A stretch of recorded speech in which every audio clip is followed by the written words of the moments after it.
नमस्कार दोस्तों, आप सभी का स्वागत है आपके अपने YouTube channel agriculture by Ranwa sir पर। आज इस वीडियो के अंदर हम बात करने वाले हैं पोषक तत्वों से संबंधित महत्वपूर्ण प्रश्नों के बारे में। जो प्रश्न यानी कि अगर बात करें अपने, तो वो विभिन्न एग्जामों में पहले पूछे जा चुके हैं और कुछ ऐसे क्वेश्चनों की हम बात करेंगे इस वीडियो के अंदर जो आगामी परीक्षाओं में पूछे जाने की संभावना है उनकी। तो चलिए वीडियो को शुरू करते हैं। पहला क्वेश्चन आपकी स्क्रीन के सामने। आर्नोन वेस्टआउट ने पौधों के लिए आवश्यक मापदंड कब प्रस्तावित किए थे? ए नंबर ऑप्शन है 1929, बी नंबर ऑप्शन है 1939, सी नंबर ऑप्शन है 1935 और डी नंबर है 1954। तो फटाफट राइट आंसर की अगर बात करें तो इसका राइट आंसर हो जाएगा 1939। तो आर्नोन वेस्टआउट ने पौधों के लिए आवश्यक मापदंड है वो कब प्रस्तावित किए थे? 1939 में। नेक्स्ट क्वेश्चन की ओर बढ़ते हैं। नेक्स्ट क्वेश्चन है क्वेश्चन नंबर 2। क्रियात्मक पोषक तत्वों की अवधारणा का प्रतिपादन किसने किया था? यानी कि फंक्शनल कह सकते हैं अपने, यानी कि क्रियात्मक पोषक तत्वों की अवधारणा का प्रतिपादन किसने किया? ए नंबर है निकोल्स, बी नंबर है लिविंग, सी नंबर है पीटरसन, डी नंबर है आर्नोन। तो इसका राइट आंसर क्या हो जाएगा दोस्तों? निकोल्स। तो ये क्रियात्मक पोषक तत्व जो शब्द है उसका प्रतिपादन किया था निकोल्स ने। नेक्स्ट बात करते हैं। बहुत ही सिंपल क्वेश्चन सभी को आता है।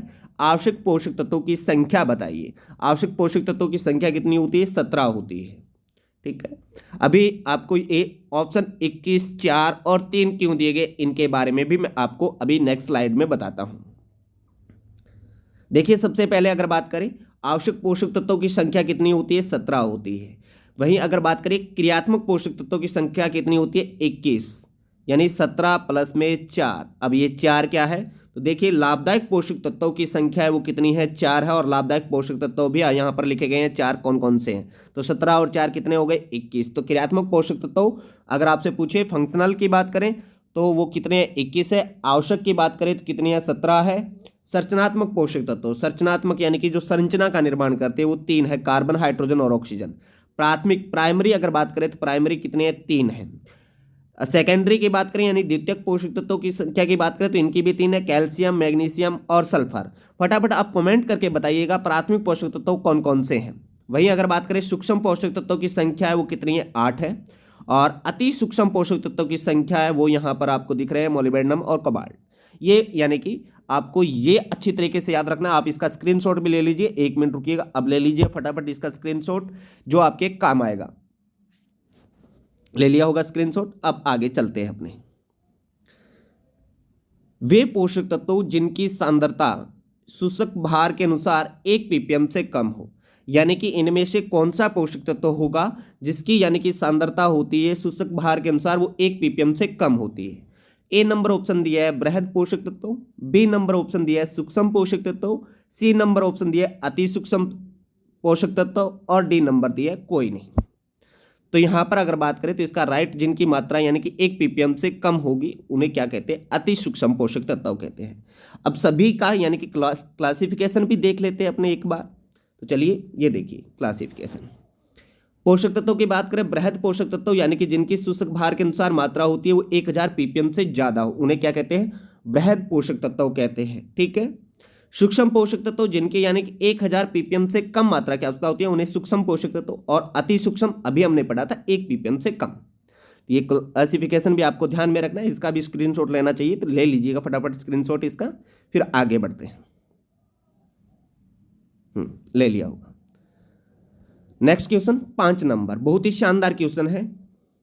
अर्ध आवश्यक तत्व है, यानी कि अर्ध आवश्यक पोषक तत्व कौन सा है?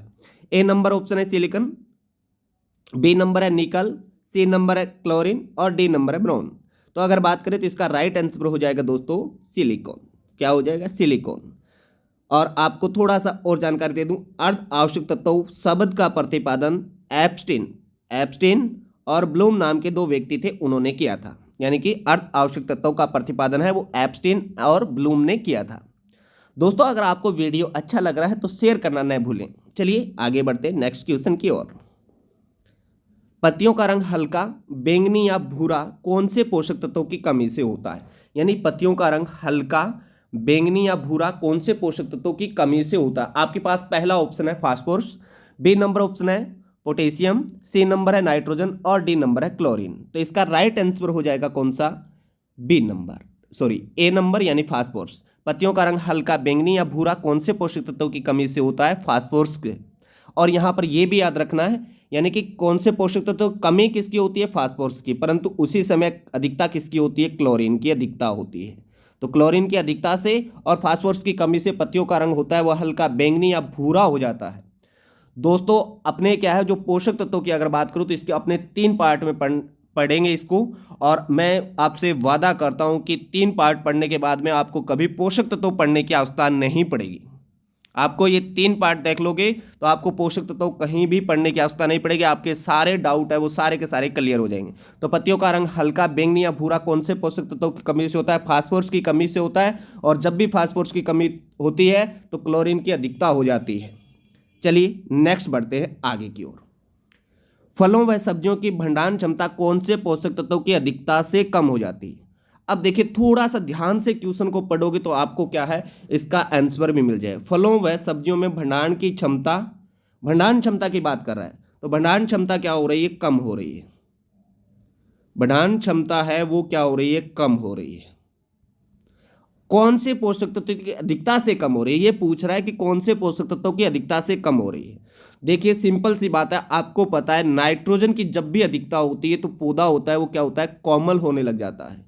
और कोमल होगा अगर क्या है, सॉफ्ट होगा, मुलायम होगा, तो उसकी भंडारण क्षमता है वो अपने आप कम हो जाएगी। तो आपको पता है कि अगर कोई चीज़ सॉफ्ट या मुलायम होती है तो उसकी भंडारण क्षमता क्या हो जाती है? कम हो जाती है। तो सिंपल सा इसका राइट आंसर क्या हो जाएगा? नाइट्रोजन हो जाएगा। क्या हो जाएगा? नाइट्रोजन। तो यानी कि नाइट्रोजन की अधिकता की वजह से पौधों की भंडारण क्षमता क्या हो जाती है? कम हो जाती है। दूसरा कारण, एक और कारण भी है इसमें, अगर क्या है कैल्शियम की कमी होती है तो भी भंडारण क्षमता क्या हो जाती है? कम हो जाती है। तो कैल्शियम की कमी और नाइट्रोजन की अधिकता से पौधों की भंडारण क्षमता कम हो जाती है। याद रखना है, क्या याद रखना है? नाइट्रोजन की अधिकता और कैल्शियम की कमी से भंडारण क्षमता कम हो जाती है। नेक्स्ट बढ़िएगा आगे क्वेश्चन की ओर बढ़ते हैं। फसलों में गिरने की समस्या होती है।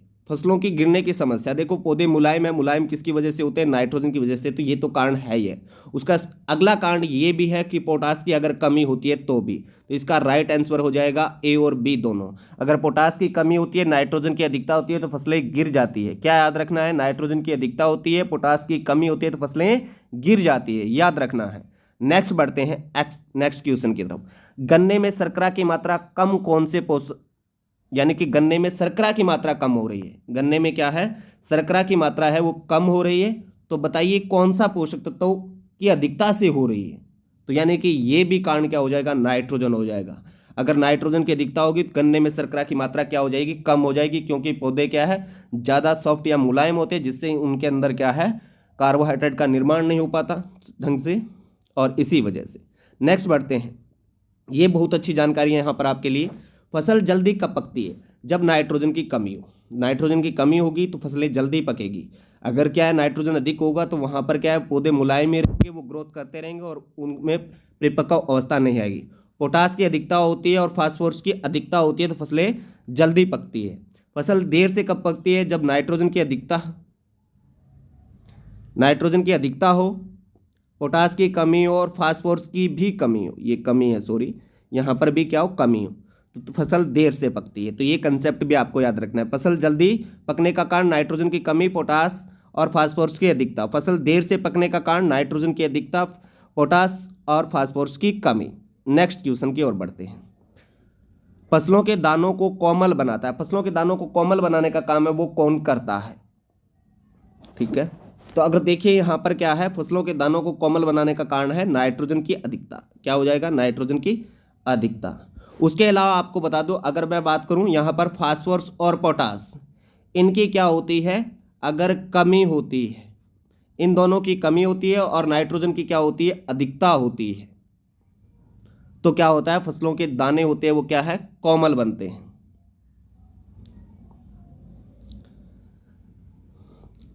हाँ, आगे देखिए दोस्तों, आप हमारे जो कृषि प्रवेश के नोट्स है वो अगर आप प्राप्त करना चाहते हो, पूरे नोट्स है वो एनसीईआरटी बुक्स पे आधारित किए गए, और साथ में हम क्या है सभी सब्जेक्ट चाहे एग्रोनॉमी हो, हॉर्टिकल्चर हो, एनिमल हस्बेंड्री हो, राजस्थान जीके हो और हिंदी हो, सभी के हम क्या है साथ में ऑब्जेक्टिव भी प्रोवाइड करवा रहे हैं। तो आप अगर परचेज करना चाहते हैं तो हमें व्हाट्सएप पर कर सकते हैं 84 408 11 208 या 96 496 96 321 पर हमें मैसेज कर सकते हो। चलिए अगले क्वेश्चन की ओर बढ़ते हैं हम।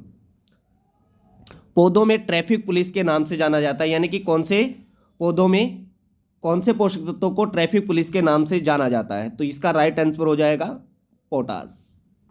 तो पोटास को क्या है पौधों में ट्रैफिक पुलिस के नाम से जाना जाता है। नेक्स्ट क्वेश्चन है, फसलों में कीट रोग तथा प्रतिकूल वातावरण के प्रति प्रतिरोधकता क्षमता बढ़ाने का काम कौन करता है? तो इसका भी राइट आंसर हो जाएगा, ये काम भी कौन करता है? हमारा पोटास करता है।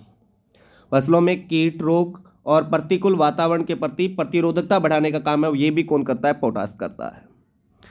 नेक्स्ट क्वेश्चन की ओर बढ़ते हैं, ऊर्जा की मुद्रा कौन से पोषक तत्वों को कहा जाता है, यानी कि कौन से पोषक तत्वों को ऊर्जा की मुद्रा के नाम से जाना जाता है? तो इसका राइट आंसर हो जाएगा दोस्तों फास्फोरस। किसे जाना जाता है? फास्फोरस को जाना जाता है।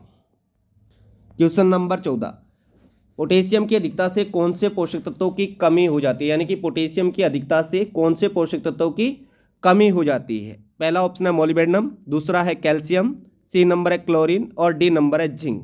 तो यानी कि अगर क्या है पोटास की अधिकता होती है तो यानी कि कैल्शियम की क्या हो जाती है? कमी हो जाती है। याद रखना, यानी पोटास की अधिकता होती है तो किसकी कमी हो जाती है? कैल्शियम की कमी हो जाती है। नेक्स्ट क्वेश्चन की ओर बढ़ते हैं,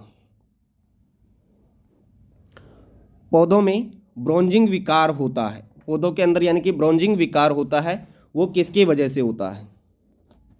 पौधों के अंदर ब्रोंजिंग विकार है वो किसके कारण होता है? फास्फोरस की कमी, क्लोरीन की अधिकता और जिंक की कमी और डी नंबर है कोई नहीं।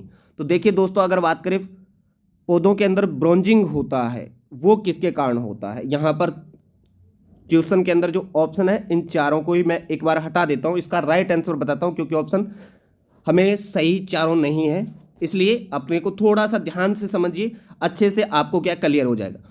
पौधों के अंदर ब्रोंजिंग होता है वो क्या होता है? फास्फोरस की जब कमी होती है और क्लोरीन की क्या होती है? अधिकता होती है। तो पौधों के अंदर क्या होती है? ब्रोंजिंग की समस्या होती है, यानी फास्फोरस की कमी और क्लोरीन की अधिकता होती है। तो जितने भी पौधे होते हैं उन सभी में ब्रोंजिंग होती है।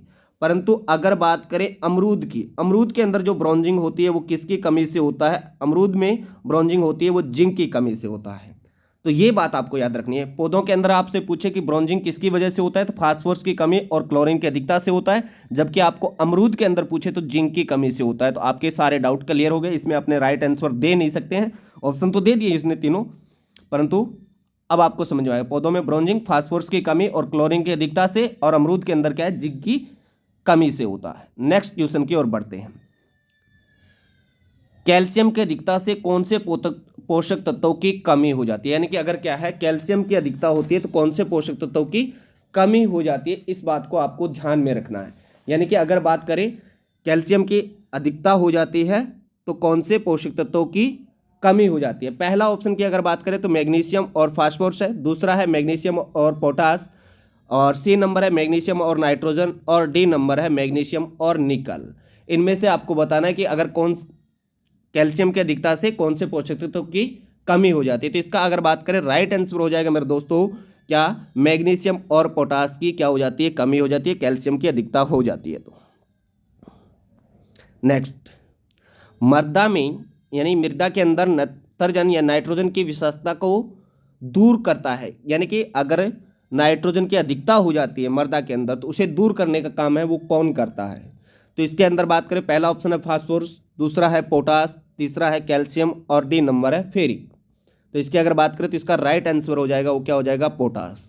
अब देखो फास्फोरस भी करता है, परंतु अगर इन दोनों में से हमें किसी एक को चूज करना है तो आपको याद रखना है पहला नंबर पोटास का और दूसरा नंबर फास्फोरस का याद रखना है। यानी कि मृदा के अंदर नाइट्रोजन की अधिकता है और उसे दूर करना है तो पहला पोटास, दूसरा फास्फोरस। नेक्स्ट क्वेश्चन की ओर बढ़ते हैं, पौधों में विटामिन सी व शर्करा के संश्लेषण में सहायक है, यानी पौधों के अंदर विटामिन सी और शर्करा के संश्लेषण में सहायक है। और थोड़ी सी हिंट दे देता हूँ, ये गाजर और मूली में मीठापन भी बढ़ाता है। पहला ऑप्शन है मोलिबेडनम, दूसरा है निकल, सी नंबर है कैल्शियम और डी नंबर है फास्फोरस। तो इसका राइट आंसर हो जाएगा मेरे प्यारे दोस्तों मोलिबेडनम। तो ये मोलिबेडनम होता है, विटामिन सी और शर्करा के संश्लेषण में भी सहायक होता है, जिससे क्या गाजर और मूली में मीठापन भी बढ़ता है मेरे दोस्तों। नेक्स्ट क्वेश्चन की ओर बढ़ते हैं। ब्रेसिकेसी जाति के पत्तियों का आकार प्याले नुमा किसकी कमी से हो जाता है? यानी कि ब्रेसिकेसी, या मैं कह सकता हूँ इसको क्रूसीफेरी, या जो सरसों प्रजाति के जो भी जितने भी सदस्य हैं जैसे मूली है, इन सभी के अंदर क्या है, किसकी कमी से उनके पत्तियों का आकार होता है वो प्याले नुमा हो जाता है? पहला ऑप्शन है सल्फर, दूसरा है मैग्नीशियम, और सी नंबर है मैग्नीज, और डी नंबर है पोटास। तो इसका राइट आंसर हो जाएगा क्या, सी ए नंबर सल्फर। और यहाँ पर यह भी याद रखना है, यानी कि तेल वाली जो तिलहनी फसलें होती है उनके अंदर तेल की मात्रा को बढ़ाने का कार्य भी है, कौन करता है, सल्फर करता है। कौन करता है, सल्फर करता है। क्वेश्चन नंबर 20, यानी पौधों में की ऑफ लाइफ के रूप में किसे जाना जाता है? कौन से यानी कि पोषक तत्व की ऑफ लाइफ के नाम से भी जाना जाता है? तो दोस्तों अगर बात करें तो इसका राइट आंसर आप सारे जानते हो किसको कहा जाता है, फास्फोरस को कहा जाता है। की ऑफ लाइफ किसे कहा जाता है, फास्फोरस को कहा जाता है। तो ये यानी कि दोस्तों 20 क्वेश्चन थे जो पोषक तत्वों से हमने आज इस वीडियो के अंदर बात की। दूसरा पार्ट इसका कल लेकर आ रहे हैं, जिसके अंदर हम आगामी यानी कि 30 क्वेश्चनों की बात करेंगे। टोटल हम पोषक तत्वों से 150 प्रश्नों की बात करने वाले हैं। तो अगर आपको वीडियो अच्छा लगा है तो ज़्यादा से ज़्यादा अपने दोस्तों के पास शेयर कर दीजिए, और हमारा यूट्यूब चैनल सब्सक्राइब नहीं किया तो चैनल को सब्सक्राइब करना न भूलें। जय हिंद, जय भारत। मिलते हैं नेक्स्ट वीडियो में।